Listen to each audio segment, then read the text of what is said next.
Graça e paz em Cristo, amém? Amém? Muito bom poder, junto com os irmãos, compartilhar a palavra do Senhor. Espero que você já tenha sido abençoada com os cânticos, com o testemunho, com as orações, com a recepção dos jovens, né, essa manhã, uma recepção maravilhosa dos jovens. Hoje os jovens são responsáveis pela recepção, toda a parte do som ali também, os jovens estão ajudando. Glória a Deus. Vamos ver o que Deus tem para nós com a palavra. Em Lucas, o Evangelho de Lucas, capítulo 15, dos versos 11 até o 32. Vamos ler o texto todo. Peço que você acompanhe então essa palavra que é bem conhecida de todos, até mesmo aqueles que não estão acostumados com o texto bíblico. Já ouviram essa mensagem, provavelmente. Diz assim a palavra do Senhor em Lucas 15, versículo 11. Jesus continuou: certo homem tinha 2 filhos. O mais moço deles disse ao pai: Pai, quero que o Senhor me dê a parte dos bens que me cabe. E o pai repartiu os bens entre eles. Passados não muitos dias, o filho mais moço, ajuntando tudo que era seu, partiu a uma terra distante e lá desperdiçou todos os seus bens, vivendo de forma desenfreada. Depois de ter consumido tudo, sobreveio àquele país uma grande fome e ele começou a passar necessidade. Então foi pedir trabalho a um dos cidadãos daquelas terras, e este mandou para os campos a fim de cuidar dos porcos. Ali ele desejava alimentar-se das alfarrobas que os porcos comiam, mas ninguém lhe dava nada. Então, caindo em si, disse: quantos trabalhadores de meu pai têm pão com fartura, e eu aqui estou morrendo de fome? Vou me arrumar, voltar para o meu pai e lhe dizer: Pai, pequei contra Deus e diante do Senhor, já não sou digno de ser chamado seu filho. Trate-me como um dos teus trabalhadores. E arrumando-se foi para o seu pai. Vinha ele ainda longe, quando seu pai o avistou e, compadecido dele, correndo, o abraçou e o beijou. E o filho disse: Pai, pequei contra Deus e diante do Senhor, já não sou digno de ser chamado seu filho. O pai, porém, disse aos servos: tragam depressa a melhor roupa e vistam nele. Ponham um anel no dedo dele e sandálias nos pés. Tragam e matem o bezerro gordo. Vamos comer e festejar, porque este meu filho estava morto e reviveu, estava perdido e foi achado. E começaram a festejar. Continuando, versículo 25 diz assim: ora, o filho mais velho estava no campo. Quando voltava a aproximar-se da casa, ouviu a música e as danças. Chamou um dos empregados e perguntou: o que era aquilo? E ele informou: o seu irmão voltou, e por tê-lo recuperado com saúde, seu pai mandou matar o bezerro gordo. O filho mais velho se indignou e não queria entrar. Saindo, porém, o pai procurava convencê-lo a entrar. Mas ele respondeu ao seu pai: faz tantos anos que sirvo o Senhor, nunca transgredi um mandamento seu, mas o Senhor nunca deu um cabrito sequer para eu fazer uma festa com os meus amigos. Mas quando veio este seu filho, que sumiu com os bens do Senhor, gastando tudo com prostitutas, o Senhor mandou matar o bezerro gordo para ele? Então o pai respondeu: meu filho, você está sempre comigo, tudo que tenho é seu. Mas era preciso festejar e alegrar-se, porque este seu irmão estava morto e reviveu, estava perdido e foi achado.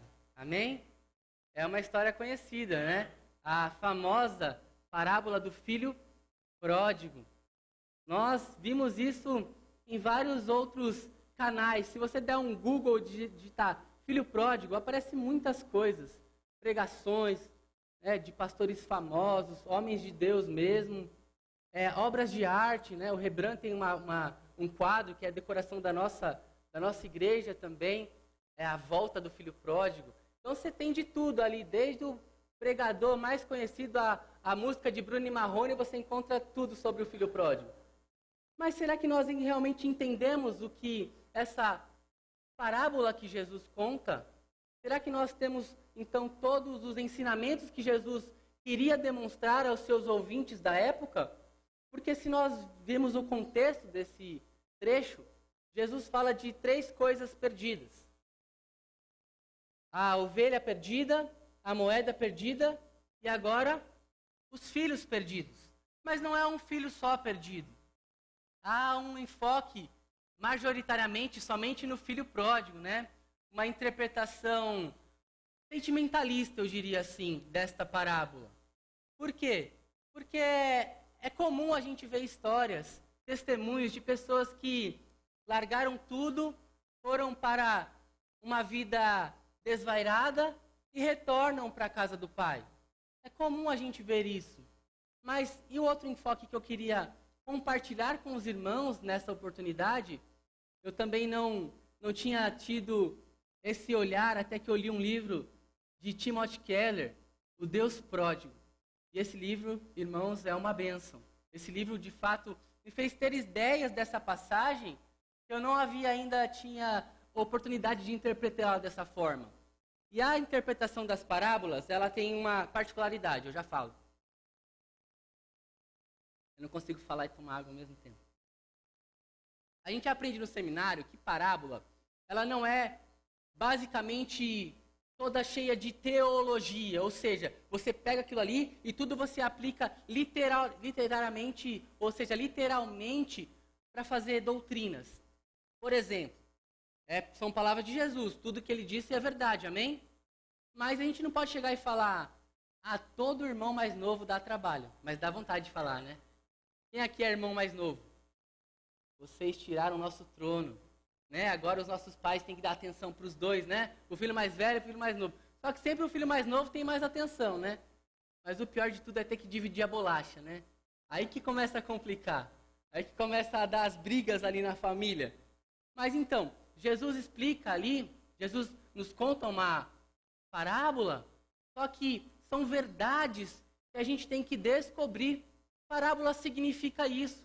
É comum na literatura você ver parábolas, que são histórias, pequenas histórias, que têm símbolos, que representam coisas objetivas, coisas específicas. E Jesus conta isso. A ideia principal, e até o Timothy Keller vai dizer no seu livro, Jesus quer reinterpretar o que é pecado, o que é perdão e o que é a graça de Deus. Será que nós, de fato, conseguimos experimentar essas 3 coisas na plenitude que Jesus espera que nós vivamos? Será que nós estamos somente passando por mais um texto da Bíblia? Essa parábola é conhecida, já sei de tudo, já conheço o final da história. Não, nós precisamos entender o que Jesus de fato queria com cada detalhe dessa palavra que a gente vai ver essa manhã. E o que significa pródigo? Você já viu o que é parábola? E o que é pródigo? Pródigo é o gastão, é aquele que não tem freios ao gastar. Ele esbanja mesmo, ele é um perdulário, ele é alguém que dissipa os seus bens, sem nenhum planejamento e sem ter medo do amanhã, né? Vai tudo de cabeça. Só que também a palavra pródigo, ela significa generoso. Aquele que gasta, de fato, para ajudar. Aquele que tem prazer e não coloca medidas para abençoar os outros. É uma pessoa generosa, uma pessoa pródiga. Então tem essas 2 vertentes da palavra pródigo. Mas geralmente quando a gente ouve essa palavra, o que a gente pensa? Do rapaz gastão, do filho mais novo, aquele que dá trabalho, e de fato deu muito trabalho mesmo. Se você for no dicionário secular, ou você pesquisar na internet o que é pródigo, sabe qual que é o exemplo dessa palavra? A parábola do filho pródigo. Ou seja, esse texto, irmãos, irmãs, amigos, está espalhado no mundo todo. Todo mundo tem acesso a esta história. Mas o que Jesus queria nos contar, então, foi a história de um homem que tinha 2 filhos. E o tema dessa mensagem, então, essa manhã, os 2 filhos perdidos e a alegria de voltar para a casa do Pai. Quando Jesus conta essa história, essa parábola, ele estava cercado de pessoas e muitas pessoas cercavam Jesus. Se você ler os evangelhos, se você gastar tempo vendo as histórias do evangelho, a dinâmica do ministério de Jesus aqui na terra, quando ele andava, ele arrastava multidões. Coloca seus olhos agora no evangelho de Lucas 15, voltando a alguns versículos apenas. O versículo 1 e 2, o que diz? Aproximavam-se de Jesus todos os publicanos e pecadores para o ouvir.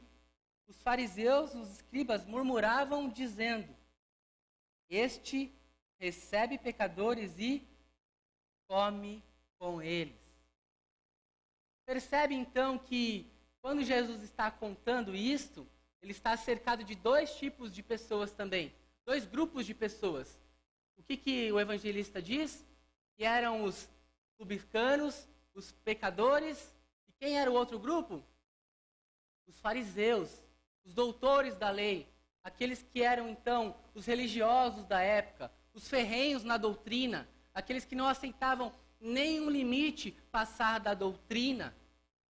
Então, o alvo principal de Jesus não é, de fato, só alcançar os pecadores, as prostitutas, ou aqueles que cobravam impostos na época. Por que esse pessoal que cobrava imposto naquela época, eles eram mal vistos? Porque os judeus estavam sendo, então, subjugados por Roma, e aquele que cobrava impostos ia para o lado dos romanos, e cobravam os judeus. Então, eles eram tidos como traidores. Então, os fariseus odiavam aquelas pessoas. Então, Jesus começa a contar essa história, e o foco dele é atingir aqueles fariseus, aqueles que achavam que podiam tudo por si mesmo, que não precisam ouvir mais nada, eles já conhecem a lei do Senhor, eles não precisam mais nada porque eles já são completos, eles não precisam da graça do Senhor. Por quê? Porque eles já têm um favor de Deus, porque cumprem a lei. Há um livreto da Nutra Publicações, foi o Lopriolo que escreveu, chama Legalismo. Então, eu acho que 20 páginas no máximo. Ele diz assim que o legalista, o fariseu, é a doutrina dos que têm justificação própria. O legalismo é a doutrina, é a religião daquele que tem os seus recursos próprios, a sua própria justificação. Ou seja, ele não precisa de alguém para o justificá-lo. Não precisa de alguém para o salvá-lo. Porque ele já está completo. E Jesus está de que lado, então, nessa história? Do lado dos publicanos, dos pecadores, ou do lado dos fariseus e doutores da lei? Jesus está no centro, dizendo: eu sou o caminho, eu sou a verdade, e eu sou a vida.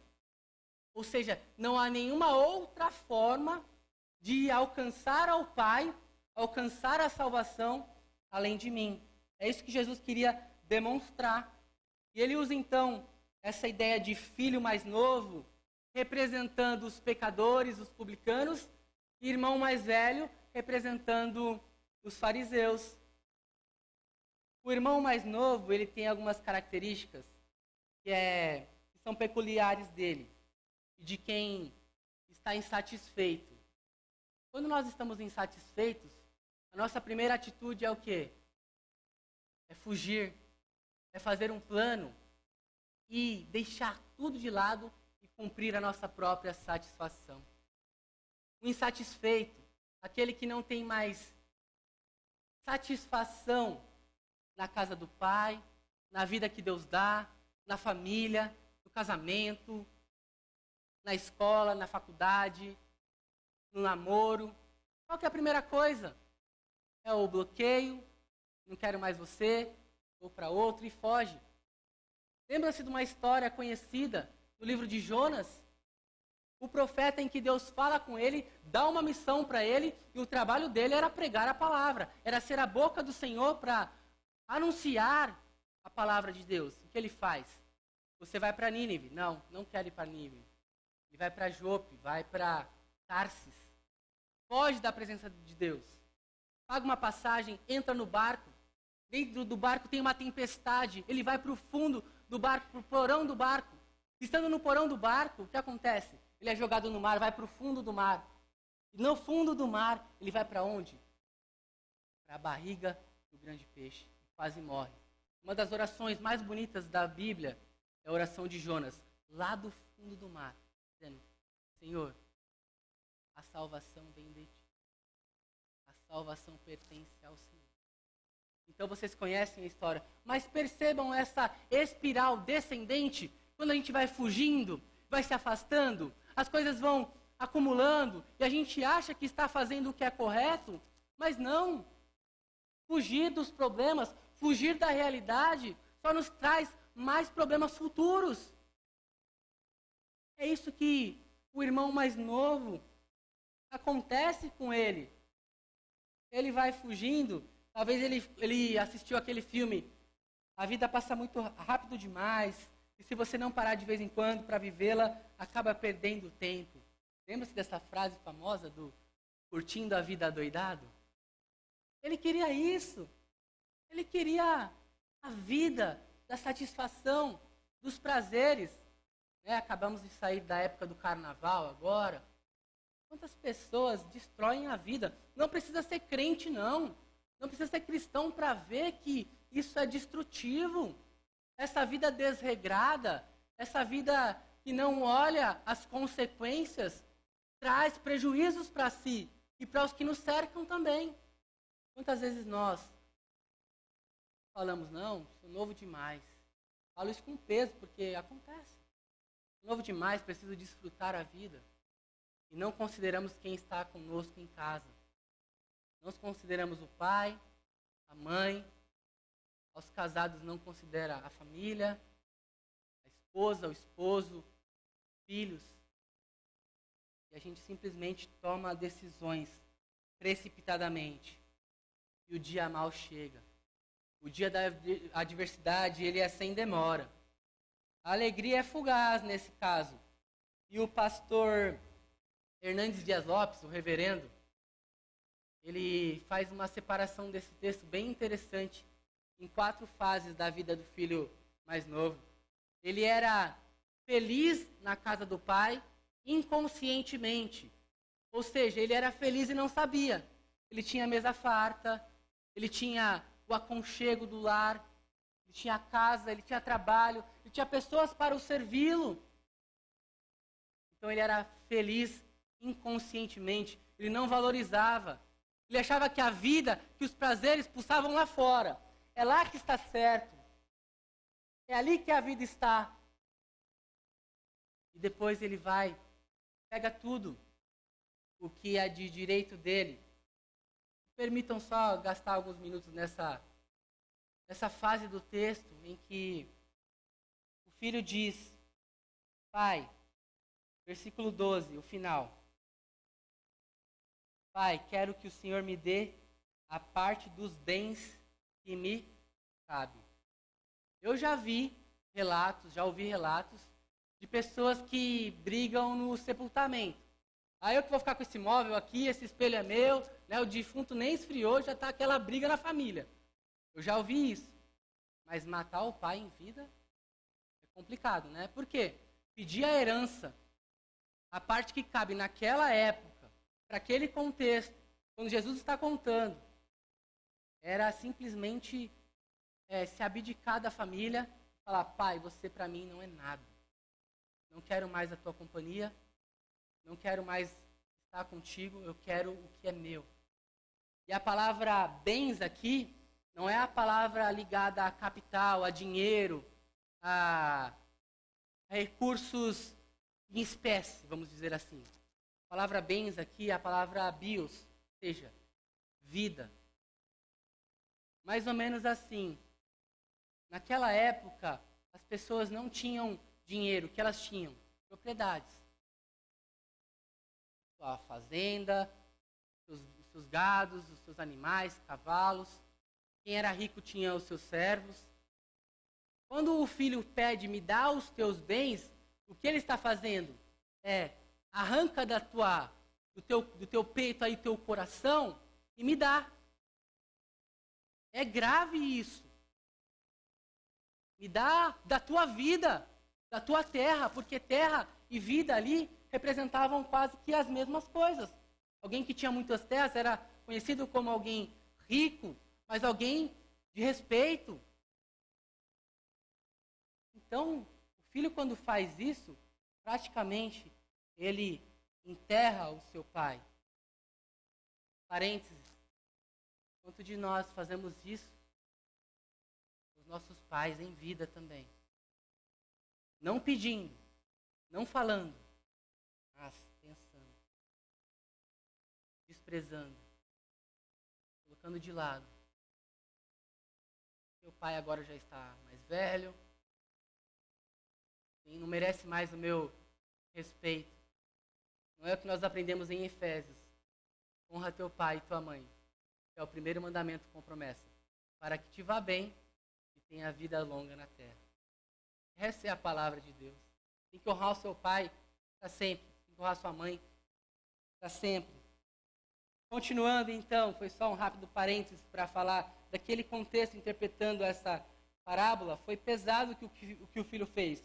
Ele foi, gastou, e aí, como o Hernandes Dias Lopes diz, ele estava infeliz inconscientemente, ou seja, ele ainda não tinha caído a ficha dele. Ainda estava tudo bem, por quê? Porque quando você está com dinheiro, na curtição, você está rodeado de pessoas, você não se sente sozinho. Jovens, cuidado. As suas amizades, elas têm que passar pelo crivo de quando você não tem nada, quando você está com problemas. Porque amigo é aquele que fica até o fim. Amigo é aquele que tem uma lealdade, vamos dizer assim, canina, de fidelidade mesmo. Entende? Então, cuidado com essas amizades que estão no oba-oba. E aí vem o dia mal, vocês conhecem. Ninguém lhe dava nada, a fome. E aí, quem interpreta essa passagem de forma sentimentalista, quando vai ouvir que ele desejava comer a comida dos porcos, não vai pensar que para um judeu ouvir isso era um escárnio. Por quê? Naquela religião, naquela cultura, o porco era uma comida, era um animal impuro. Não se comia carne de porco. Não quero aqui, ofender os veganos, mas ouvir aquilo naquela época era uma faca no coração. Você, como judeu, tem que desejar comer o que o porco come, ou estar na lama ali com eles. De fato, ele chegou no fundo do poço. Não havia mais esperança para ele. Não havia mais saída, mas ele decide então se arrepender e voltar para o pai. Ele faz um ensaio, discursa o seu perdão e vai. Mas eu queria aqui alertar e dar uma ênfase quando ele diz que, versículo 20 de Lucas 15, arrumando-se, foi para o seu pai. Você que está ouvindo essa palavra, seja pela internet, você que está aqui essa manhã, não sei qual que é o propósito que Deus colocou você estar aqui. Você está nessa situação, longe da casa do Pai, distante, achando que não tem mais solução, achando que o engodo, que a lama do pecado já grudou em você de tal maneira que não vai sair mais. Eu afirmo, essa manhã, em nome de Jesus, esse pecado sai sim. Levante-se, não deixe para amanhã, é hoje. Não procrastine, a salvação vem do Senhor. Hebreus 11 diz isso, se desvinculando do pecado, eu saio dessa situação e olho para Cristo. Tira esse engodo. Por quê? Porque a proposta do pecado, ela é prazerosa. E depois que você cai, as acusações vêm, você não vai sair dessa. Você está preso. Você agora é escravo. Tire isso. Tire o acusador do seu ouvido. Jesus, Ele é a tua salvação. Ele pode perdoar os seus pecados e te purificar de toda a injustiça. Se confessarmos o nosso pecado, Ele é fiel e justo para nos perdoar o pecado e para nos purificar de toda injustiça. 1 João 1,9. Esta é a palavra de Deus. Saia, se levante, saia dessa inércia do pecado. Lave-se na palavra de Deus. Volte para a casa do Pai. Porque Ele te espera. Ele está na varanda esperando você voltar para pegar na tua mão. E é engraçado, eu gosto desses detalhes, irmãos. Quando o pai o vê, o filho chegando, se aproximando dele, ele corre. Imagina um pater família, um homem daquela época correndo, aquelas roupas lá que era tipo um vestido das mulheres, ele levantando assim para correr, em busca do filho perdido. Isso não era acontecer, nunca tinha acontecido na história, e Jesus está contando.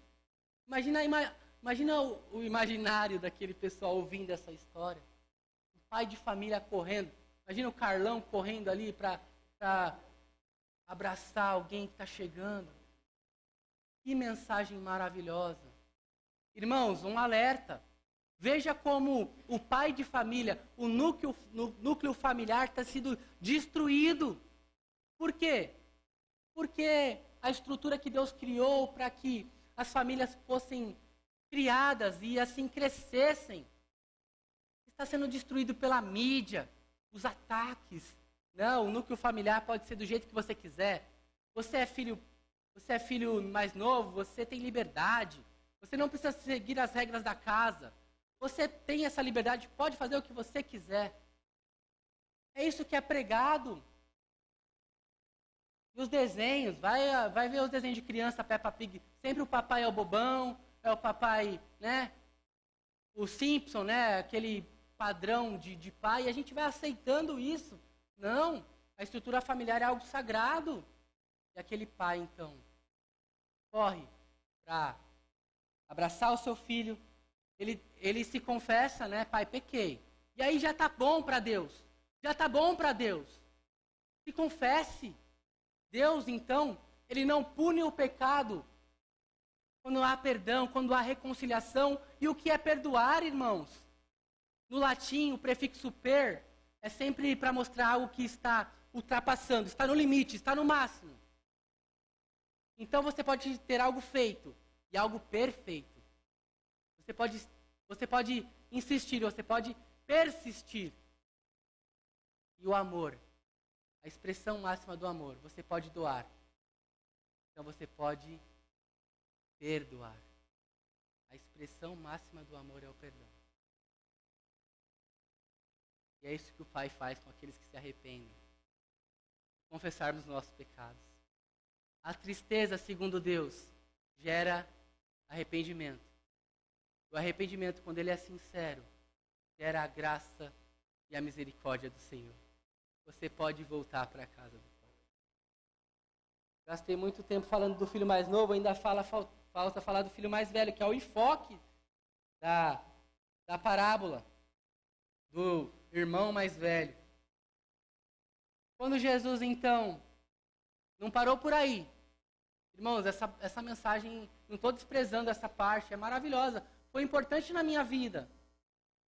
Fiquei minha adolescência inteira, juventude, afastado dos caminhos do Senhor. E a minha reconciliação foi a partir desse texto, dessa palavra. Tudo bem que o púlpito era uma prancha de surf, não tem problema, eu amo esse ministério. Mas me reconciliei com a graça de Deus, Deus me encontrou. Louvado seja o Senhor nessa passagem. Então você olha assim, você vê judiado, mas já fui mais judiado ainda, viu? É que a Raquel está dando um talento aí. Mas já foi difícil. Os dias não foram sempre assim. Então, eu já vivi isso. Volte para a casa do Pai. E o irmão mais velho agora fica irado. Por quê? Ele vê o gastador voltando. Recebe a roupa do pai, o anel do pai. Porque agora, quando o pai dá o anel para o filho mais novo, o que acontece? Voltou para a família. Vai ter que dividir a herança de novo.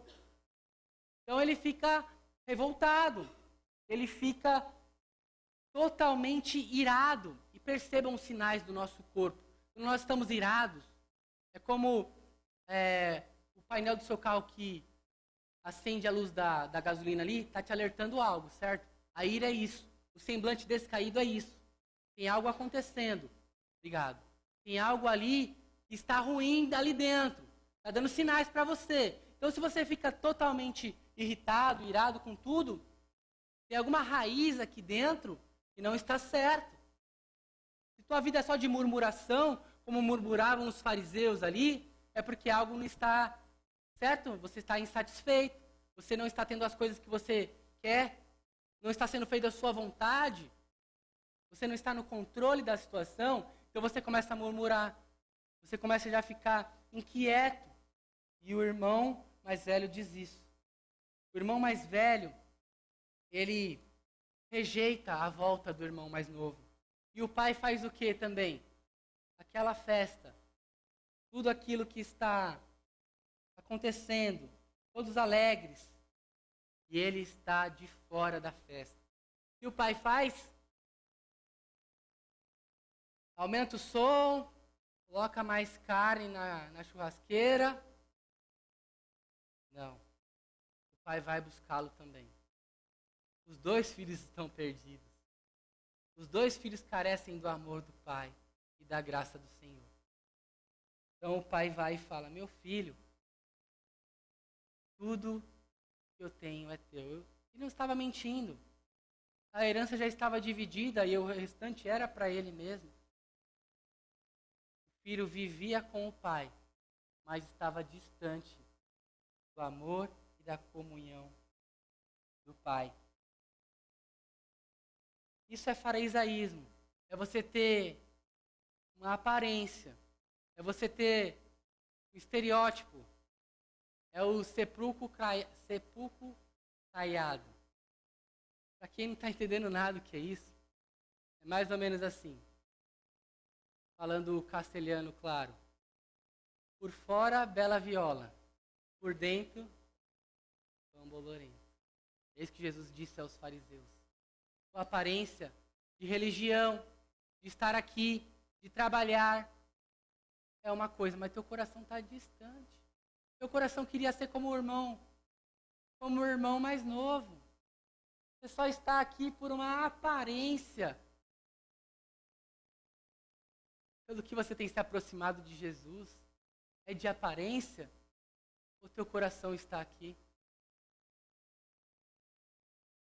Uma visita pastoral, uma família tinha ganhou nenê, vai visitar, essas coisas levam um presentinho, né? E aí, visitando, quando chega na casa, né, o bebê, aquela coisa mais linda, fofa e tal, e a gente elogia, né? Nossa, que lindo e tal, que fofo, que bochecha e tal. E aí o meu mais novo olha e diz: sabia que esse bebezinho também tem pecado? Olha só o que a gente ensina. O farisaísmo, uma inveja. De fato, tem pecado, nós nascemos com a natureza assim. Mas uma atitude de, eu não estou recebendo os elogios, então eu vou atacar também. Ele também tem pecado, e a gente sem graça. Acho que foi a visita pastoral mais rápida que aconteceu na história. A gente sem saber o que falar ali, desconcertado. Porque criança fala mesmo. E quando Jesus conta essa parábola, ele não está querendo agradar ninguém. Não achem que os ouvintes estavam em lágrimas ao final.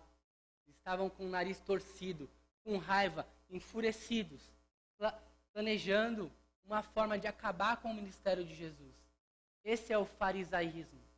Esse é aquele que está vivendo de aparência, achando que pode salvar a si mesmo. Aqueles que acham que pelo mérito humano conseguem o favor do Pai. E não é assim. Eu quero afirmar, esta manhã, você tem vivido dessa forma, somente de aparência, somente uma religião fraca, rasa, que não agrada ao Pai. Jesus disse: o pecado não é somente daquele que vai e pratica carnalidade, mas é daquele que fica e o coração também está longe, está maquinando o mal. Eu trabalhava aqui como um escravo para o Senhor. O Senhor nunca deu nada, nem um bezerrinho. Nós não somos escravos do Pai. Nós somos filhos. E filho serve de coração. Filho ama. Filho tem que valorizar o Pai. E a vida cristã não é para ser um peso. É para ser um alívio. Jesus disse: vinde a mim todos os que estáis cansados e sobrecarregados, e eu vos aliviarei. Tomai de mim o meu jugo, que é suave. Tem jugo, tem jugo. Tem dificuldade? Tem. Tem mortalidade da carne? Tem. Mas é suave. A vida cristã, ela é a vida de alegria. A alegria de voltar para a casa do Pai, para ter comunhão, o relacionamento entre uns aos outros, sem inveja, sem murmuração. Somos todos iguais diante do Pai. Quem está mais errado? Aquele que chega, ou ainda com sujeira de lama, mas arrependido, ou aquele que está aqui de terno e gravata, ou com a roupa mais cara que tiver? Quem está diante do Evangelho mais errado? Deus diz: a salvação é para todos. Eu queria ler um texto do Timothy Keller. Ainda bem que foi ele que falou, não fui eu, viu, irmãos? Então, preste atenção. Os licenciosos, os liberados, os dilacerados, os marginalizados evitam a igreja. Há só uma explicação para esse fenômeno. Se a pregação de nossos pastores e as ações dos membros de nossas igrejas não exercem sobre as pessoas o mesmo efeito que Jesus exercia, então a mensagem que estamos proclamando não é a mesma mensagem que ele proclamava. Se as nossas igrejas não atraem irmãos mais novos, elas provavelmente estão cheias de irmãos mais velhos, bem mais do que nós gostaríamos.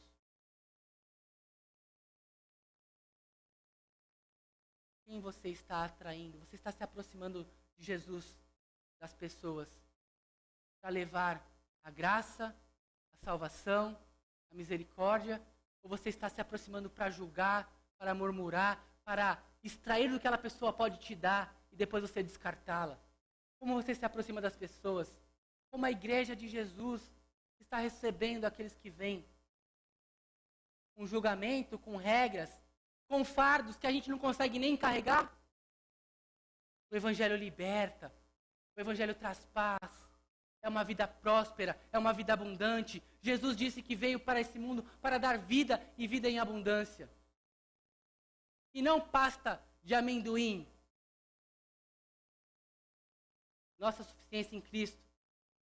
John MacArthur Jr. diz assim, no capítulo que fala sobre a graça suficiente: um homem pobre tinha um sonho. Eu vou terminar com essa, tá? Tinha um sonho de fazer um cruzeiro, viajar com aquele navio luxuoso. Ele vai e junta tudo que tem, todo mês aquele sacrifício de juntar um pouquinho, né? Vender o almoço para comer a janta, e vai lá, consegue com muito sacrifício comprar seu bilhete, sua passagem. Ele fica tão maravilhado com aquele flyer lá do cruzeiro, do navio. Ele pensa: uau, olha o que eu consegui. Ele fica resoluto, ele fica muito feliz, sonho realizado. Ele vê ali, virando as páginas, ele vê, começa a ficar meio receoso. Seria ali o cardápio das comidas, a foto das comidas que são servidas. E ele diz: e agora o que eu faço? Eu gastei tudo, não tenho mais nada. Mas eu vou, porque é meu sonho. Então, a única coisa que sobrou para ele foi comprar uma pasta de amendoim, um amendocrem e pãozinho. Então ele vai no primeiro dia, paisagem, pôr do sol no mar, lá no convés, festa. E ele entra na cabine dele lá, come pão com pasta de amendoim, com tanta alegria. Parecia que era a comida mais gostosa que ele tinha comido. Porque ele estava realizando um sonho. E as festas continuam. muita alegria, ele vendo ali os garçons passando com aquelas bandejas fechadas, todo mundo aproveitando muito, e ele passa o primeiro dia, segundo dia, e lá para o quinto dia ele já não aguentava mais pasta de amendoim. E aí passa o garçom e ele fala, pelo amor de Deus, o que eu faço para ter uma comida dessa? E o garçom, assustado, dizendo, mas senhor, isso tudo já está incluso.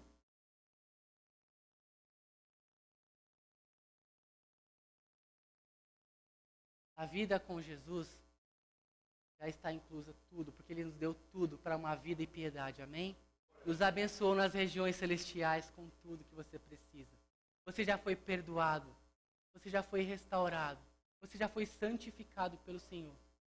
Se você não foi, ainda essa manhã é a oportunidade de viver uma vida plena, a alegria de voltar para a casa do Pai, amém? Vamos orar?